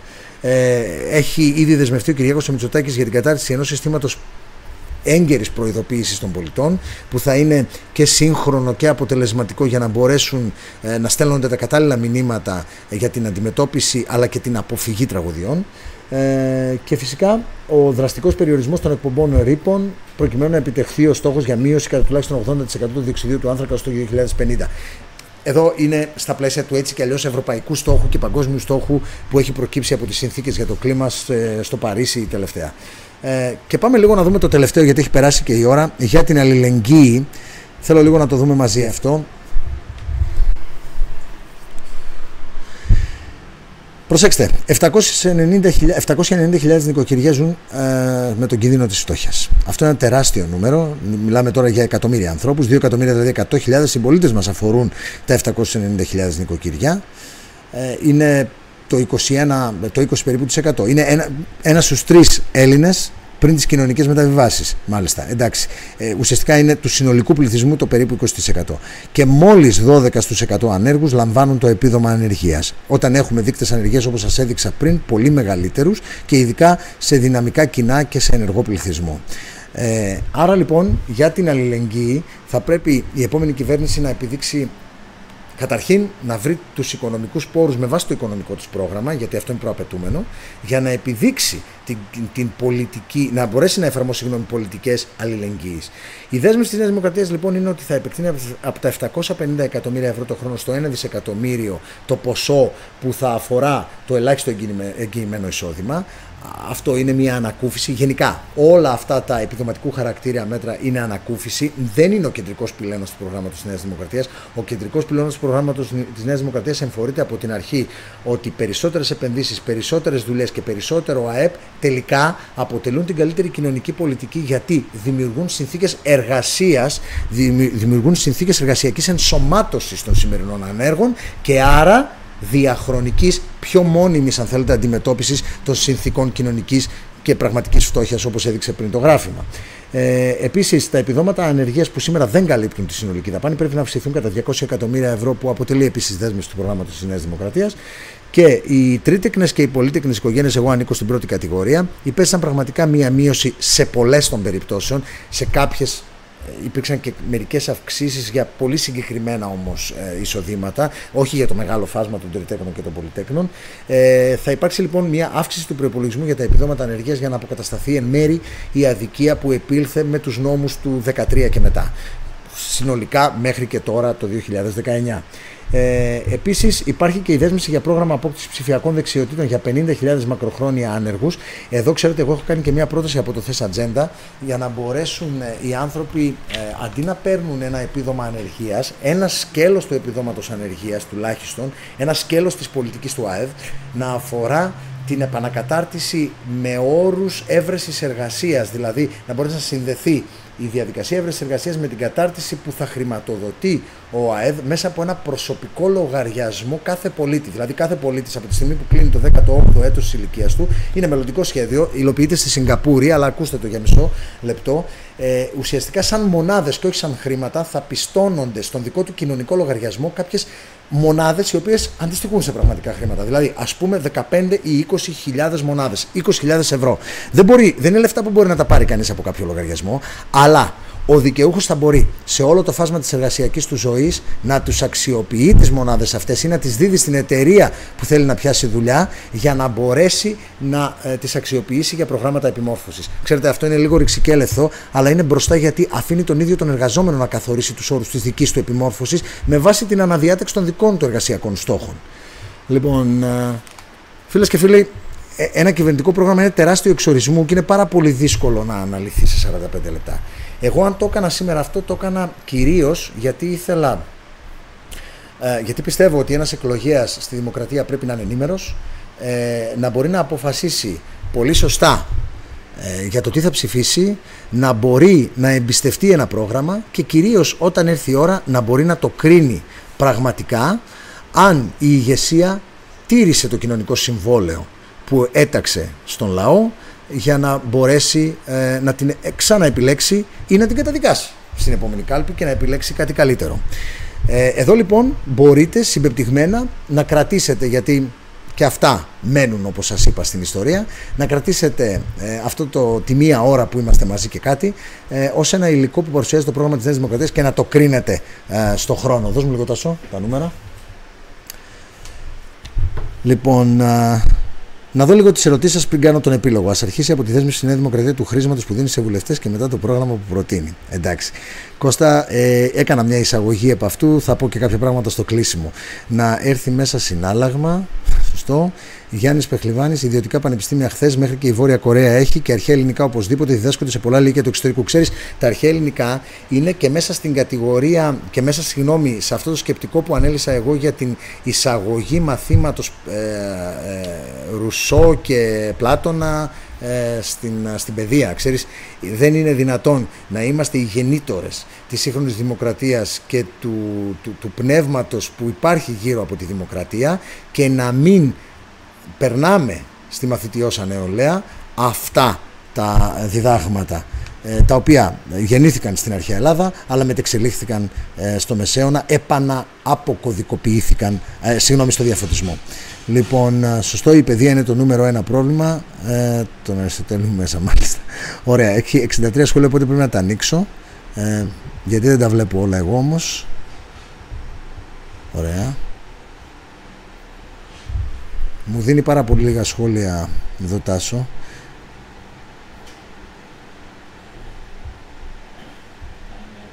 Ναι, οκ. Να το ξαναφορτώσω λίγο για να δω τα σχόλια πριν κάνουμε τον επίλογο που σας έχω τάξει. Λοιπόν, έχει και κάποια πράγματα που είναι ερωτήσεις, Τάσο? Οκ. Δώστε μου ένα δευτερόλεπτο και αμέσως θα τα απαντήσουμε και αυτά.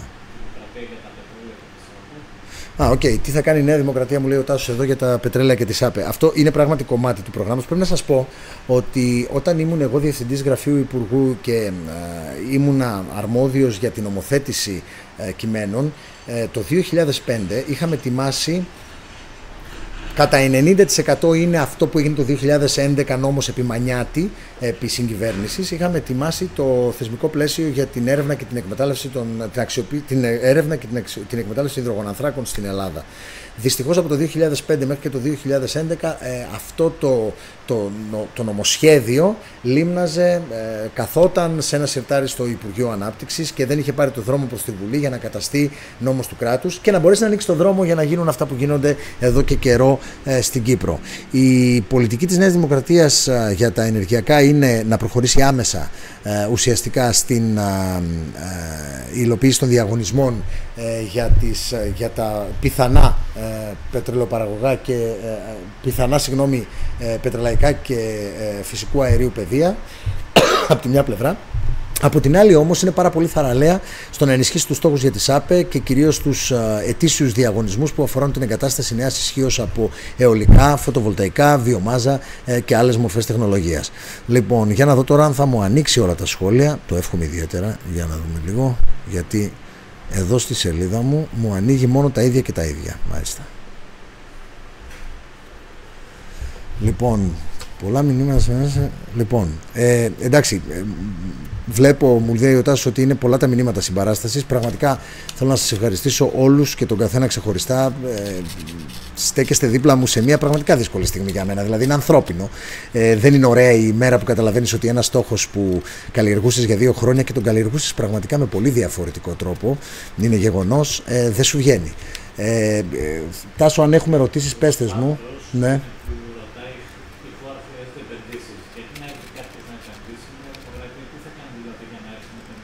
Ναι. Απαντήθηκε.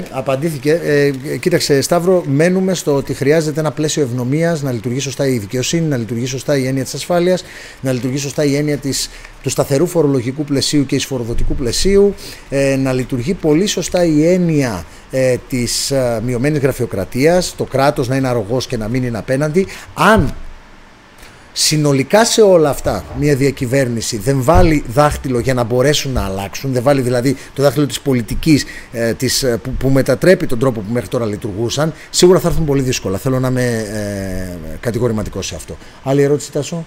Όχι, τα περισσότερα είναι. Λοιπόν, κλείνοντας, φίλες και φίλοι, θέλω να πω ότι αυτά τα 2,5 χρόνια η πιο ωραία στιγμή μου ήταν πάντα όταν βρισκόμουν με κόσμο. Και επειδή αυτή τη στιγμή η σχέση αυτή σταματάει λίγο βία, δηλαδή η σχέση που είχε μια καθημερινή επαφή μαζί σας, είτε φυσική, είτε μέσα από 23 εκδηλώσεις που, όπως σας είχα πει, έχω δει 5.500 διαφορετικούς ανθρώπους από εσάς ζωντανά και τους έχω μιλήσει de profundis για όλα αυτά που τώρα αναλύσαμε, αλλά και για πολλά άλλα που εκείνη τη στιγμή η επικαιρότητα επέβαλε, αλλά και οι χιλιάδες από εσάς που στηθήκατε μπροστά σε έναν υπολογιστή στο κινητό σας για να δείτε έναν άνθρωπο να προσεγγίζει τελείως διαφορετικά την πολιτική, ήταν οι ωραιότερες στιγμές των 2,5 τελευταίων ετών μου. Και αυτές μου επιβάλλουν δύο πράγματα. Πρώτον, να μην σταματήσω, γιατί θα ήταν πάρα πολύ άδικο προς όλους εσάς, αλλά και προς τον ίδιο μου τον εαυτό. Έχοντας οικοδομήσει αυτή τη σχέση, να πρέπει να την αφήσω, να χαθεί στο χρόνο, επειδή μια συγκυρία, αν θέλετε, δεν μας επιτρέπει να την πάμε στο επόμενο επίπεδο. Και θέλω να σας πω και κάτι, με απόλυτη σιγουριά. Το επόμενο επίπεδο ήταν επιτεύξιμο.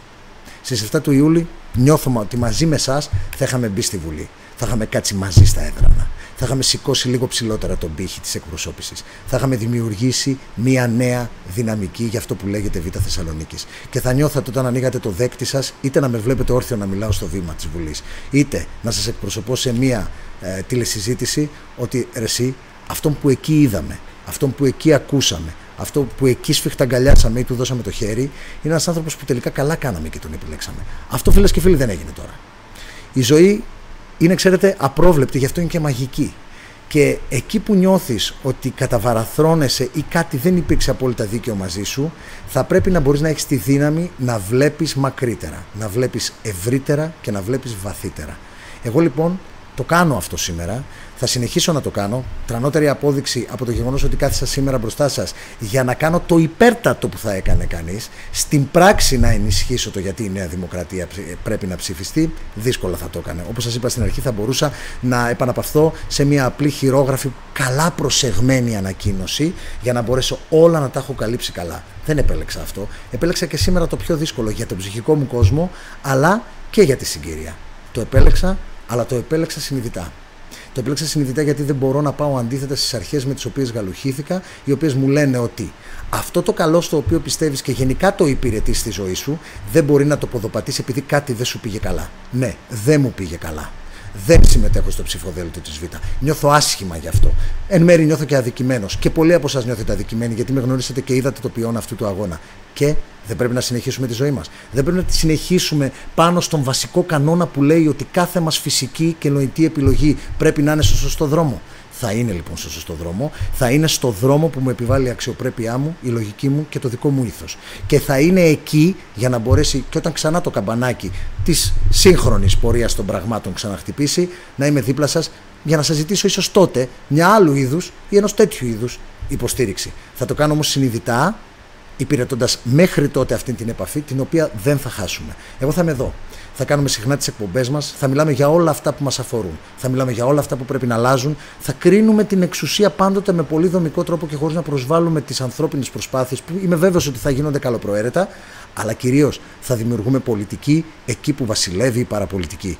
Εγώ, σε όλο αυτόν τον καιρό που ήμουνα δίπλα σας, ένιωσα ένα πράγμα. Ότι πέφταν δίπλα μου τα τείχη της αριστεράς και της δεξιάς. Έρχονταν άνθρωποι και με παίρνουν, ξέρετε, αυτές τις μέρες και μου λένε: Κώστα, πες μας έναν λόγο για να ψηφίσουμε Νέα Δημοκρατία. Εμείς που δεν είμαστε Νέα Δημοκράτες και είχαμε επιλέξει να κάνουμε αυτό το βήμα λόγω εσού.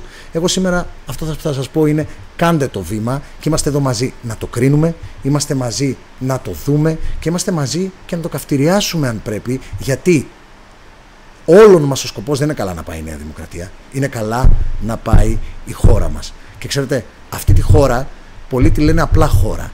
Εμείς όμως, όλοι εμείς που γνωριζόμαστε και διαζώσεις αλλά και από εδώ, τη λέμε πατρίδα και την πονάμε πολύ.